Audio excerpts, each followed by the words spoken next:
Bismillahirrahmanirrahim. Assalamualaikum warahmatullahi wabarakatuh. Perkenalkan, nama saya Kofifa dari jurusan Ilmu Peternakan. Pada kesempatan ini saya akan menjelaskan materi dari mata kuliah Pembangunan Koperasi Peternakan dan Usaha Kecil Menengah dengan materi Manajemen Koperasi Peternakan. Sebelum kita membahas pengertian manajemen koperasi, kita harus paham bahwa manajemen koperasi terbagi menjadi dua unsur makna, yaitu manajemen dan koperasi. Pengertian manajemen. Manajemen berasal dari kata to dan manage, yang artinya mengatur. Pengaturan dilakukan melalui proses dan diatur berdasarkan urutan dari fungsi-fungsi manajemen. Selanjutnya yaitu pengertian koperasi. Koperasi adalah usaha bersama untuk memperbaiki nasib penghidupan ekonomi berdasarkan tolong-menolong. Koperasi merupakan badan usaha dari suatu perkumpulan yang terjadi dari beberapa orang.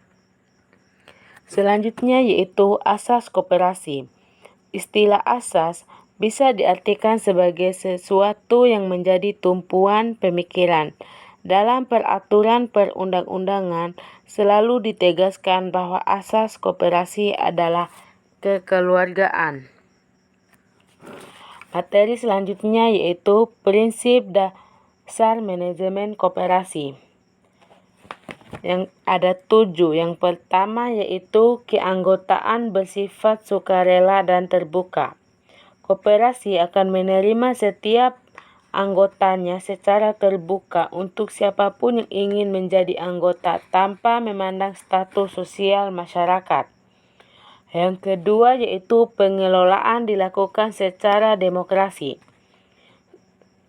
Struktur organisasi koperasi akan dibentuk sesuai dengan ketentuan yang sudah ada dengan asas kekeluargaan yang menjunjung tinggi nilai demokrasi dalam penyelenggaraan rapat anggota, penentuan pengurus, pembentukan pengawasan, serta menunjukkan manajer sebagai karyawan yang bekerja pada koperasi yang akan dibentuk. Yang ketiga yaitu pembagian SHU dilakukan secara adil. Koperasi memiliki tujuan untuk meningkatkan kesejahteraan masyarakat. Yang keempat yaitu pemberian balas jasa yang terbatas pada pemodalan. Koperasi harus memberikan timbal balik pada mereka yang sudah berinvestasi dan juga mempercaya koperasi dalam pengelolaan modal yang sudah diberikan dengan balas jasa sesuai dengan keseimbangan, keadilan, dan keterbatasan. Yang kelima yaitu kemandirian. Koperasi dibentuk dengan prinsip kemandirian. Artinya, koperasi tidak berada dalam naungan payung organisasi dan juga tidak tergantung maupun mengandalkan organisasi lain. Yang keenam yaitu pendidikan perkoperasian.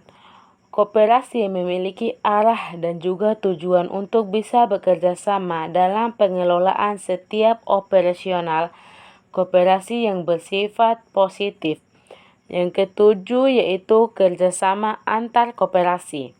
Seperti yang sudah dijelaskan sebelumnya, bahwa koperasi memiliki sifat yang mandiri dalam hal pengorganisasian. Slide selanjutnya yaitu beberapa keuntungan penting dari manajemen koperasi, di mana ada 6. Yang pertama yaitu sifat terbuka untuk semua. Keanggotaan koperasi terbuka untuk semua. Siapapun yang memiliki kepentingan bersama dapat menjadi anggota. Yang kedua yaitu mudah dibentuk. Koperasi dapat dibentuk dengan mudah jika dibandingkan dengan perusahaan. Setiap 10 anggota yang telah bergabung bersama bisa menciptakan sebuah koperasi dan mengelola manajemen koperasi bersama-sama. Ketiga yaitu demokrasi. Manajemen koperasi dijalankan dengan prinsip satu orang satu suara. Prinsip ini menyatakan bahwa semua anggota memiliki hak yang sama dalam pengelolaan manajemen perusahaan. Yang keempat yaitu distribusi surplus yang adil. Surplus yang dihasilkan oleh anggota koperasi didistribusikan secara adil di antara anggota. Oleh karena itu, semua anggota masyarakat koperasi diuntungkan. Yang kelima yaitu tanggung jawab manajemen terbatas. Tanggung jawab anggota dalam koperasi terbatas sejauh kontribusi modal mereka. Mereka tidak dapat secara pribadi bertanggung jawab atas hutang masyarakat. Yang keenam yaitu mampu mengelola kredit sendiri. Manajemen koperasi telah berkontribusi secara signifikan dalam membebaskan penduduk desa dari pinjaman bank yang berbunga tinggi. Slide selanjutnya yaitu output dan tujuan manajemen koperasi. Output manajemen koperasi berarti membangun, mendukung, dan menghargai anggota berdasarkan asas kepercayaan dan saling membantu. Adapun output dan tujuannya adalah koperasi berdiri sebagai perusahaan, koperasi hadir sebagai sebuah lembaga sosial ekonomi. Mungkin itu saja materi yang bisa saya sampaikan. Lebih dan kurangnya saya mohon maaf. Wabillahi taufiq hidayah. Wassalamualaikum warahmatullahi wabarakatuh.